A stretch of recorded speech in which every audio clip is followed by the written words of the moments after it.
30 days from an economy-crippling deadline where everyone's taxes go up and massive spending cuts kick in. Yet talks seem to be going nowhere. Treasury Secretary Timothy Geithner, who is leading negotiations for the White House, will be the guest on This Week with George Stephanopoulos. And George is with us now. Good morning, George. Hey, guys. Hey, George. You know, last weekend you sat right here and said that you were reasonably optimistic that a deal could be afoot. In the intervening week, we've seen a lot of trash talking from both sides, talk of a stalemate. Can we still be somewhat hopeful? Much harder to be optimistic this week, no question about it. This week was a rough week in these negotiations. Talked by Treasury Secretary Tim Geithner. When he went up to Capitol Hill on Thursday, the Senate Republican leader Mitch McConnell laughed when he got the offer from Tim Geithner. They think it's an offer that doesn't show any move towards compromise. House Speaker John Boehner says the talks are at an absolute stalemate right now, and there does seem to be a huge divide. Democrats are saying they're not going to make another move until the Republicans clearly say they're going to go for an increase in tax rates, and Republicans are saying they're not prepared to make another move unless the Democrats are prepared to have greater savings in entitlements like Medicare. So this is a stalemate right now.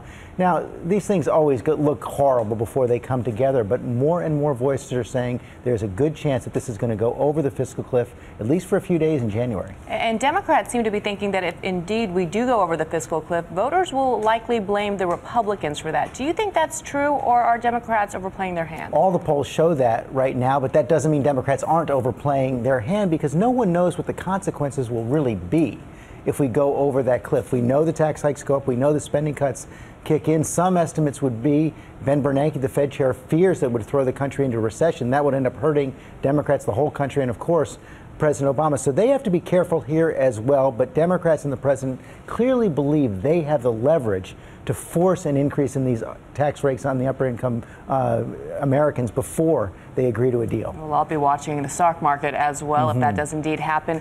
The president's also concentrating on recasting his new cabinet. And one name that came up yesterday is a replacement for Leon Panetta at the Defense Department, and actually a Republican, Chuck Hagel, former senator from Nebraska, who currently heads the president's Foreign Intelligence Advisory Board. It's possible, but there's so many. This is a real game of musical chairs right now. The president has to fill at least 3 big jobs in national security: Secretary of State Hillary Clinton, Leon Panetta at Defense, and David Petraeus at the CIA, who, of course, now the acting director is serving. And if the president does not choose Susan Rice, then it could mean John Kerry goes to State and Chuck Hagel goes Defense. But if he chooses Kerry for State, then you could end up having Hagel go to CIA. We just don't know right now, but all those names are in play as we talk. And this wouldn't be his first Republican Secretary of Defense as well, right. Bob Gates. Yep. That's right, former absolutely as well. right. All right, George, Busy time. Very interesting. Thanks, George. And don't miss George's interview with Treasury Secretary Timothy Geithner, as we mentioned, later this morning on This Week.